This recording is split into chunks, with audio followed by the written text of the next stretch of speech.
on for Christmas.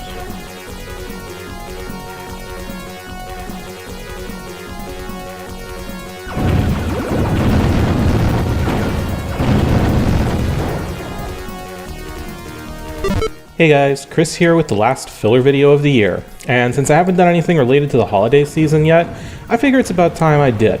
So today, we're going to be taking a look at some rethemed Christmas games. Basically, games which started out as non-Christmas games, but were then modified to be Christmas related. Most of which are usually given out for free since they only have a fraction of the levels of the full games they're based on. Before we get started though, honorable mention goes to Tyrion 2000, since while there's no complete Christmas retheme of the game, the main game itself actually has a Christmas mode, activated by playing the game during the month of December. All this does is alter some of the graphics to be Christmas themed, such as turning bullets into candy, orbs into ornaments, bombs into presents, missiles into angels, stuff like that. It also recolors one of the ships slightly and changes all the voice cues to be Christmas related. Funny thing though is that this was a part of the original game when it only had 3 episodes. Somewhere between that original release and the Tyrion 2000 release with 5 episodes, some of the Christmas graphics got overwritten, or some of their memory addresses got mangled or something like that. Either way, a few of the graphics don't reskin properly, ending up looking like whatever the frick that is. Also, this mostly only affects early game weaponry, though even the Zyka lasers got a reskin, which I can't really tell what it is. Anyways, let's move on. First game we're going to look at proper is the Jetpack Christmas Special, done in 1993 to promote Jetpack and other games coming out of Software Creations. This version of Jetpack features Santa going around collecting presents, as opposed to in the original game where your character goes around collecting gems. The gameplay is otherwise pretty much what you'd expect if you played the original Jetpack. The levels are also completely different, though there's no capability to skip ahead levels, since while the full game has 100, this one only has 10. In terms of level design, the levels in this game are, for the most part, not nearly as brutal as they are in the full game, partly because they're jam-packed with scoring items, so getting extra lives is extremely easy. It also includes the built-in editor, so you can make your own Christmas-themed levels, which is kind of a surprising addition, considering you'd think the editor would be one of the things that would be exclusive to a paid copy of this. As with a lot of rethemed Christmas games, this one has some basic snow particles falling on the main credit screen, which are able to make piles and accumulate. It's a really simple effect, which is probably why it gets so overused in this kind of stuff. Other than that, there's honestly not much more to say about this thing that I didn't already mention in my coverage of the original Jetpack. This is partly why I waited so long to do a Christmas game related video, since so many of these games are really just more of the game they're based off of, though sometimes the results can be interesting. Our next game on the list is the Skyroads Xmas Special, released by Blue Moon Interactive and Creative Dimensions in 1994. This game is unlike most Christmas rethemed games for a number of reasons. The first is that most such games are free, but this one was actually sold for a period of time before eventually being made freeware around the same time as the original game. The second thing to notice is that most Christmas rethemed games are smaller than the games that they're based on, but Skyroads Xmas Special has 30 brand new levels, replacing every one of the original levels, with a few new backgrounds and a few reused backgrounds. In fact, the only thing that hasn't been changed is the music, which is kinda odd, but the original music was pretty fun, so that's not really a complaint. And I will tell you what is a complaint though, the difficulty. The original Skyroads is already a pretty tough game, but this Xmas Special goes beyond difficult. Some of the levels in this thing require absolutely perfect speed and timing. Anything less than perfection simply won't cut it. Now, given the masochistic level of difficulty going on here, I imagine this thing only really appeals to people who've mastered the original game and want even more of a challenge. But that's certainly not me, and probably not 99% of the people who played the original. Other than that, there's again not much more to say that I haven't already covered before. Though to be perfectly honest, this thing's kinda lacking in festive holiday content. There's no falling snow particles, no new music, no special sound effects. Really, if you take out the Xmas reference on the title screen and change some of the backgrounds, this turns into just a second Skyroads game with more of the same. Not that that's a bad thing, it just means the game's not as Christmassy as one might expect. Lastly, we're going to take a look at Jazz Jackrabbit Holiday Hair. Both of them. That's right, there's actually 2 different versions of this game released by Epic Mega Games, one in 1994, the other in 95, and both are substantially different, at least in terms of levels, enemies, and music. I'm not going to focus on either of them specifically, and I'm just going to make note of the things which are different and interesting. Oddly, the 94 version only shows the normal title screen, so the only way you know you're playing the Holiday Hair version is when you get to the main menu when it's snowing.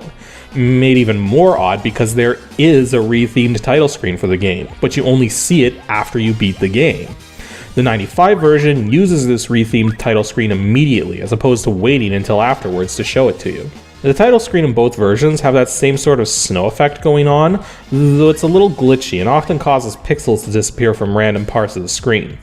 Both versions also only have a single episode available for play, labeled as Episode X, which is ironic on about 1 million levels, since it technically is a 10th episode, and it also is X in terms of Xmas. The 94 version has 3 levels, taking place on the planet Holidaeus, which is freezing and cold and has some rather curious enemy choices.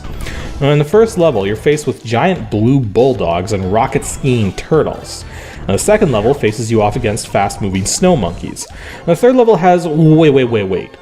What the freaking heck? They're like Satan ghosts or something. Okay, I mean, I know the whole thing about Santa and Satan having the same letters in their names, but they're seriously gonna go the Satan ghost route for a Christmas-themed game that's supposed to be about Santa and doesn't have anything to freaking do with Satan?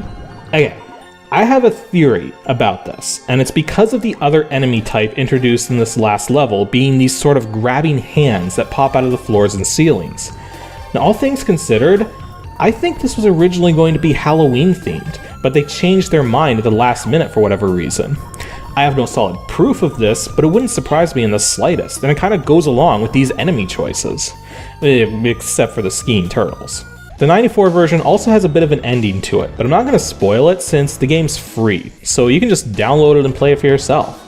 Don't get me wrong though, despite being only 3 levels long, the 94 version of Holiday Hair has a level of difficulty similar to the later levels of the original 6-episode game.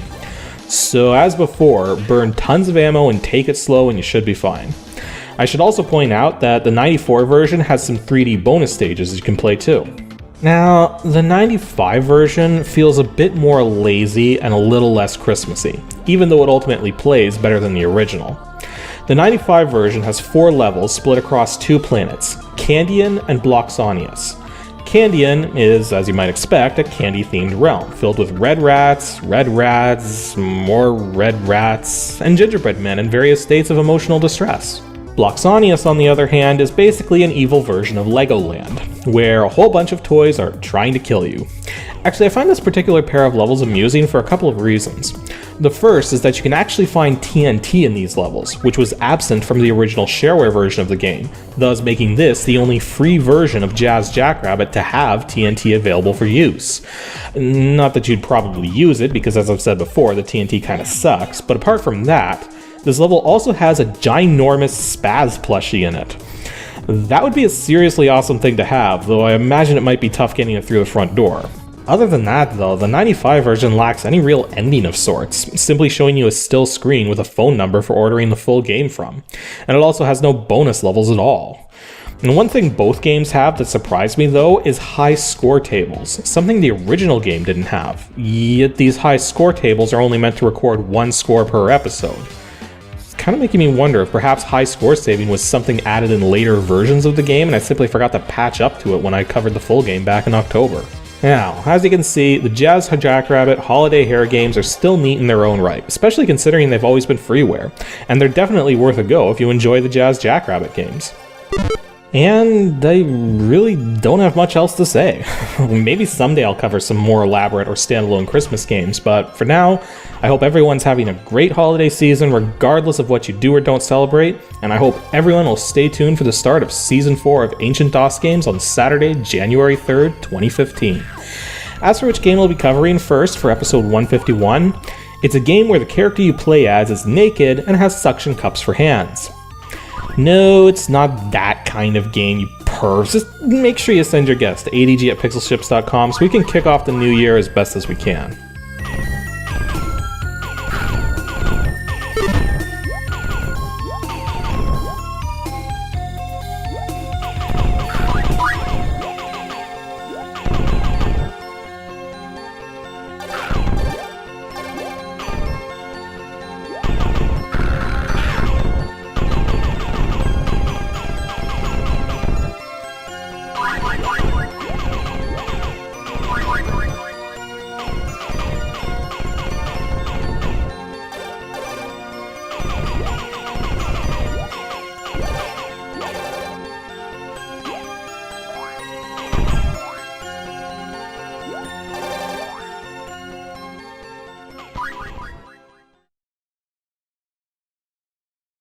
Just out of curiosity, anybody ever come across this particular secret in the 94 version?